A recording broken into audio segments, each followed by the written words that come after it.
public defender is an attorney employed by the community and responsible for giving legal aid without cost to any person who seeks it and is financially unable to employ private counsel. It is his duty to defend those accused of crime until the issue is decided in a court of law. The first public defender's office in the United States was opened in January 1913. Over the years, other offices were opened. And today, that handful has grown to a network of lawyers cooperating to protect the rights of our clients. The case you are about to see is one of the most bizarre that this office has ever encountered. And yet, it's all a matter of public record.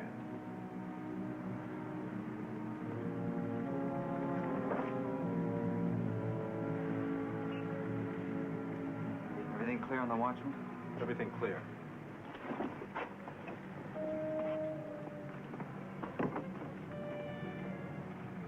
It's bound to be wired with an alarm. Get the short circuit unit.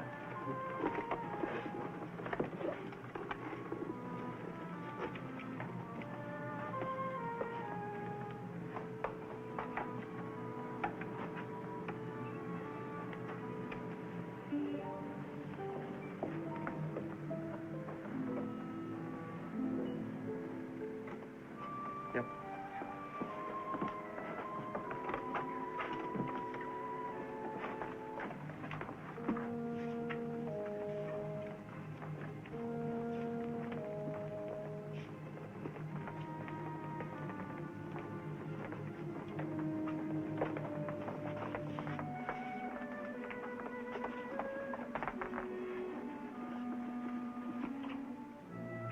I won't need any tools. I can do this by long-distance telephone.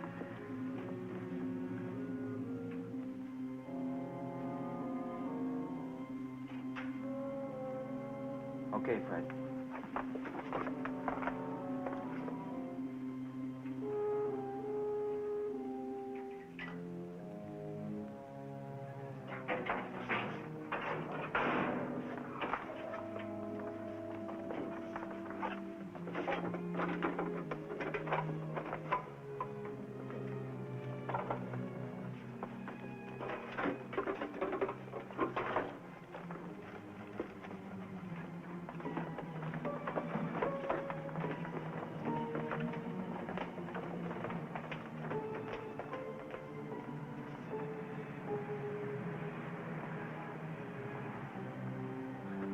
I tell you, it wasn't a double play. The ball goes right off the pitcher. That makes it a shortstop play. But that ain't goose, and I didn't make a dive for it.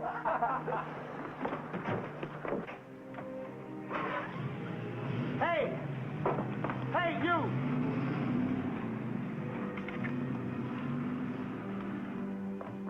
Gentlemen,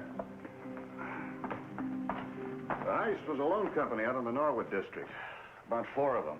We got the one driving, but no trace of the money or the others. Thanks. Bob Carter, this is Bart Matthews, public defender. Bob? He came down at my request to see if he can help you. Sit down.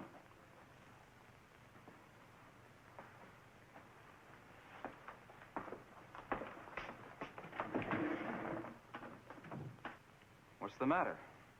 My face dirty or something?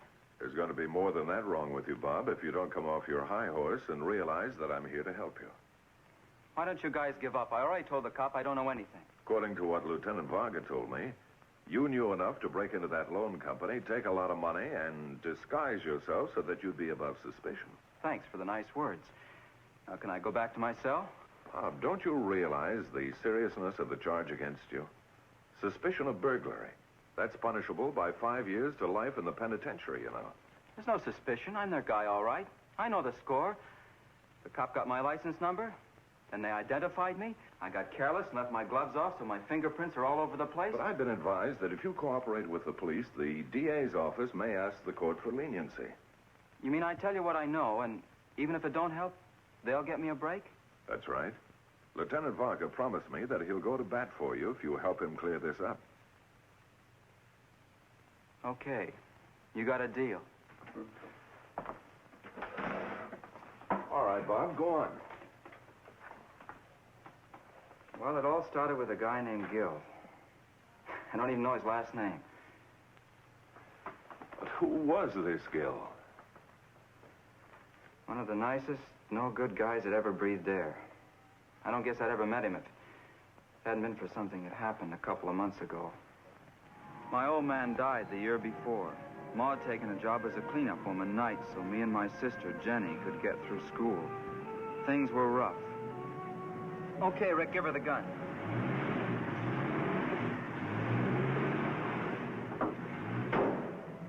Hey, she all but sings now, Bob. You've got the touch of an angel on anything mechanical. Well, thanks for the ride home from school. I gotta go in now and help Jenny with supper. Yeah, they're having a clam bake tonight at Bathurst Place. Pick you up at 7. Sorry, Rick, I can't make it. What are you talking about? Well, you've been paying for my fun long enough. I can't do it myself. Saddest story I ever heard. Pick you up at 7. No, I mean it, Rick. And why don't you change things, Bob? Make yourself a few bucks. I could help. Look, you and I have been friends for a long time. How you make your money to buy convertibles and do it up brown is your own business. But it's not for me. I'll see you.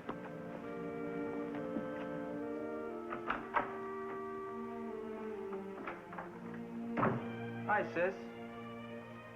I wish you'd be more careful with your shirts. This is the 4th I've ironed this week. You know, you're gonna make some guy a great husband.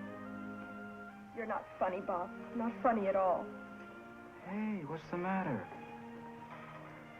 Our class is having a prom next week. Joe Weeks, he's a real nice boy who sits next to me in English. He asked me to go with him. So, give the guy a break and go. I told him to get somebody else. Why?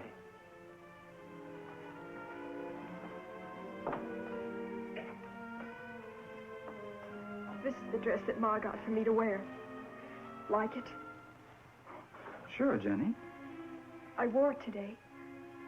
We had our class picture taken, and everyone wore their best outfit. I was proud.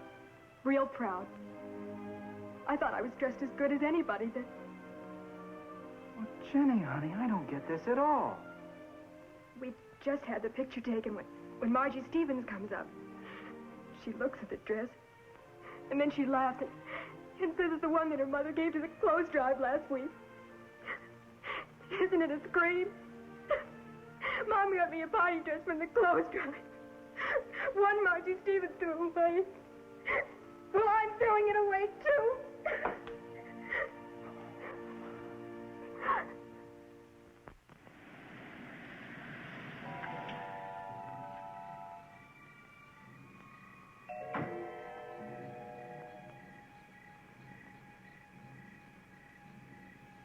Gil? Oh, yeah, what's on your mind? Gil, this is Bob. Oh. Sit down. You and Rick been good friends a long time, I gather. Well, ever since I can remember. He's a swell guy. Said the same about you. Fact is, he told me a lot about you. Says you need to make some money. Bad. I guess that's right. Any qualifications? Well, I'm good at anything mechanical, but who wants a guy not at high school yet? Well, maybe I do. Well, you mean it? You mean you'll hire me? That depends on how bad you want to make money. Well, if your old lady had to scrub floors all night on her hands and knees, and your sister had to wear somebody else's clothes, how bad would you want money? From what I hear, you got talent. Lots of talent. With what I can teach you, there's no end to where you can go. From the moment you come to me, you won't have any troubles about money. Your only problem will be cops. Well, what's it going to be, Bob?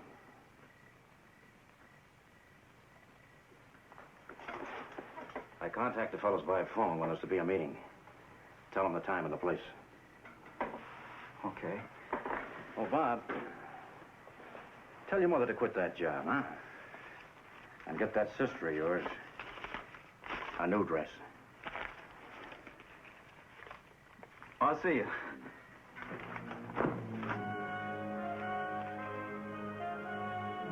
So, in the matter of a 5-minute meeting, the die had been cast. Young Bob Carter wanted money desperately, and Gil Wells had the means whereby he could get it. And between this boy and this man, there developed a great bond of devotion that seemed destined to bind them in tragedy as well.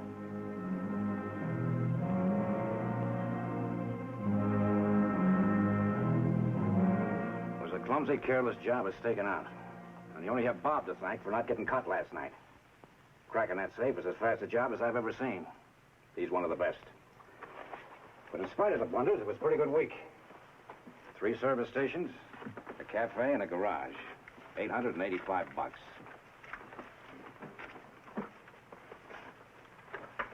Hey, what's this bit? Where's my cut? Your cut. For what? You're forgetting. I pulled that cafe heist. You used a gun. I've told you and told you, Fred, we don't use guns in this outfit. Now you go without a week's pay to make sure you remember. Now, just a minute. Supposing a cop comes up. Cops have guns, and so do cafe owners. You still got that gun? Sure. Point it at Don. Don, show him what you'd do if a man pulled a gun on you. Now, I'm sure you'll remember. Nice work, Don. Make sure you can all do it as well. All right, you're all warming up for that bakery job tomorrow night. Do it good, and I got a big surprise for you. Okay, I'll call to let you know where to meet. Bob, stick around a minute, will you? Bob, I've got a date with Betty. How about meeting us at Vathis? No thanks. I know.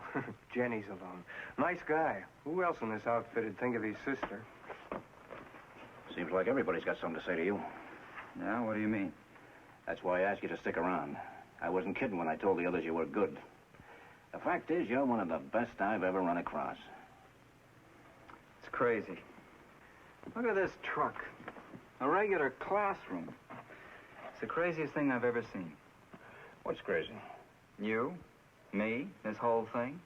Well, what's so crazy about it? We've been pretty successful, haven't we? I don't get you, Gil. You're a nice guy. Got lots of education. What's on your mind? I've been thinking about you. You know, if you were on the level, I bet there's nothing you couldn't do. You remind me of a football coach I had a couple of years ago. Nice guy, smart. We all liked him. The way I like you. Well, one thing's on the level, kid. I'm no football coach. But thanks anyway.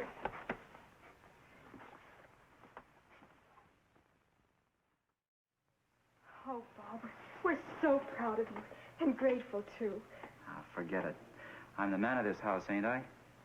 Aren't I? Okay, but I am. And my family deserves nice things like anybody else. There's just one thing. Yeah? Ma and I have been wondering. What about? Where you get the money. I told you I got a job. But what kind of job? In a service station across town, I told you. Sylvia Keller's dad works in a service station, too. And she says they're just able to get by. Bob, all these nights away from home, and you never let us know anything about what you do or... Now leave it alone. I'll get it.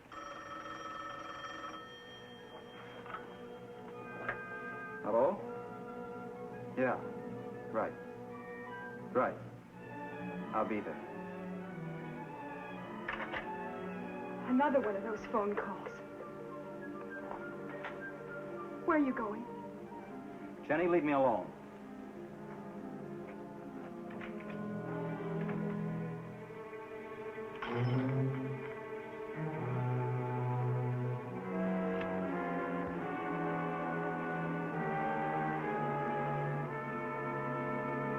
Okay, you did it, and you did it good. Now you're ready for the big time. The Central Loan Company in the Westbury District. It's tomorrow night. We'll meet at the corner of 7th and Logan. There's a small carnival at the corner, and we'll get together there about 10. There'll be a baseball game letting out about that time, and you'll all dress like players. Okay? Now, there's somebody I want you to meet. Pops, come here. Pops, how many years you spent in jail? 17. So here's a good example of what not to be. Pop's one of the best safe men in the country, but he just didn't know how to be careful. Let's see that it doesn't happen to any of you. Okay, everybody but Bob, go home and get a good night's sleep. I want you sharp for tomorrow night.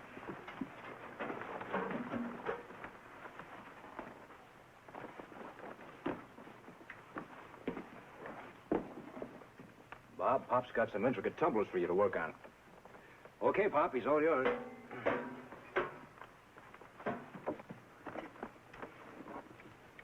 You see, kid, these here new systems on the big jobs have just a little bit more to them. I'll show you. Oh, no point in waiting for Bob. He may be a while. I wanted to talk to you, Gil. What about? I want you to count me out for a few days. Why? I want to get married. Forget it. What are you talking about? It's a tough business, Rick. You gotta keep your mind on your work. No time for vine-covered cottages. Well, now, just a minute. I go out and do a heist for you. That doesn't give you the right to run my life.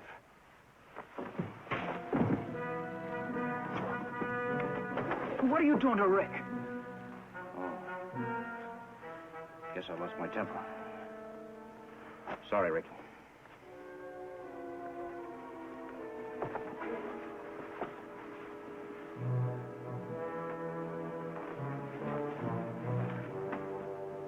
And you talk about being smart.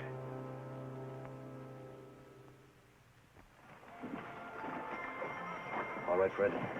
The alarm will be at the top of the door. Be sure you gag it before going in.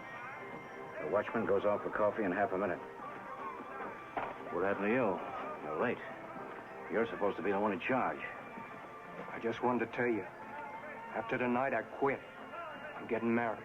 You what? After what I told you? Nobody's gonna run my life for me. Even you. Okay, Rick, maybe I made a mistake. You want out? Get out. That's the way I figure it. Gonna give you a break, kid. You don't have to work tonight. Guys will need me. Bob can handle it, can't you, kid? Yeah, I guess so. Yeah, you better get going. It's time. So long, Rick. I'll see you. So we did things like we planned, and here I am not like we planned.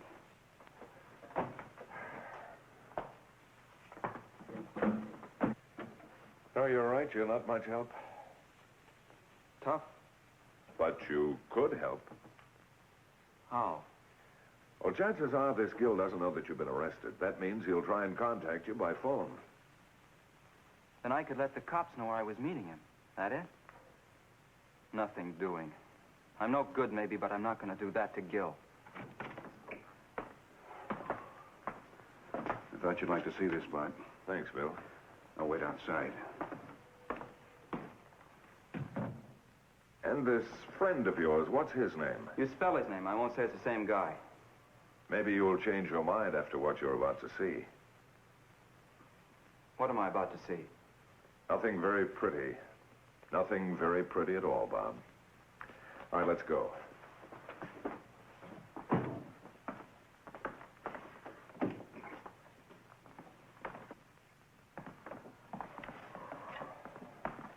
A patrol car was cruising out on Route 77 this evening.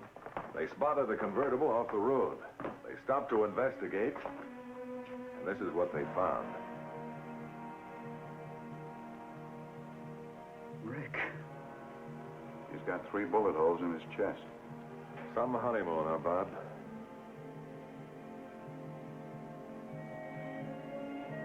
Tell me what you want me to do.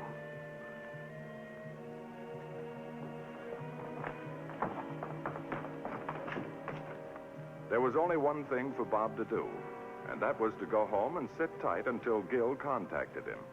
And as it turned out, he didn't have but 12 hours to wait.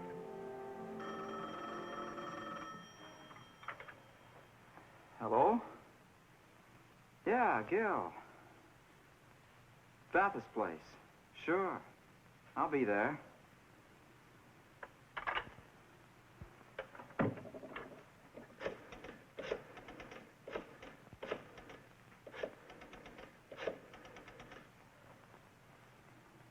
Hello? Give me Bart Matthews. Hey, Bob. Hiya, kid. Gil, what are you doing here? Thought you were supposed to meet me at Bathurst place. Changed my plans. You mind? No. No, of course not. Where's the truck? Let's go.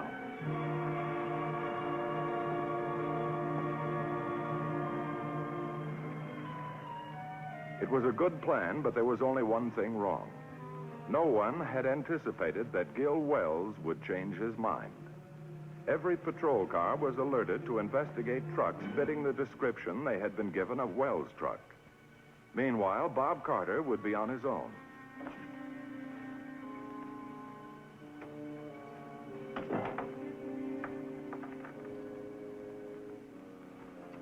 Just a hotel room, kid. Why so much interest? I'm not sure. It's just that you've always been so secret about yourself. I guess I was interested to see how you lived. Make me sound like a pretty important guy. The fact is, you are the only one who knows where I live. Gil, why did you pick me up near the house? Oh, I guess I was interested to find out about the job last night. How it went. You got the money, didn't you? Yeah, I got the money. Wasn't any trouble, was it? No. No, there wasn't any trouble. You're lying, kid. You're lying right through your teeth. Why, you're crazy, Gil. Fred's big brother spent the night in the drunk tank. He saw them book you. Baseball outfit and all. Okay, so I didn't want to bother you. Give it to me straight, kid. How'd you get out of jail? The cops plan it that way? They didn't have to plan it. After I saw what you did to Rick, I'd have come here myself. Rick got out of line. When guys get out of line in this business, you have to take care of them. You're just like my football coach. That's what I always said, wasn't it? How wrong can a guy get? Gil Wells, this is the police. We found your truck down the alley, traced it to you. Come out with your hands up. Now, give me the key to this door. Not yet. What do you intend doing? Giving me a wedding present, too? I'm walking out of here right behind you. I'm not moving. Like you said, I'm not your football coach. You've got 10 seconds to change your mind. 1, 2... First it was Jenny. 3... Then it was Rick and Betty. 4... Now me. 5... How many more lives you wrecked? 6... How many more people cry themselves to sleep at night because of you? 7... 8... 9...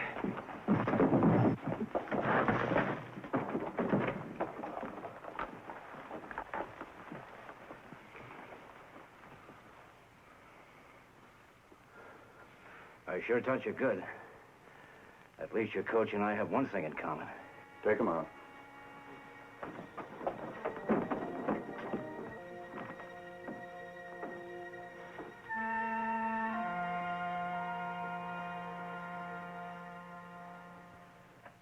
And so, with the capture of the other youth, one of the nation's most unique crime rings was brought to an end. Gil Wells was convicted of the murder of Rick Martin and subsequently executed. As for Bob Carter, he is just finishing a sentence in a juvenile correction institution.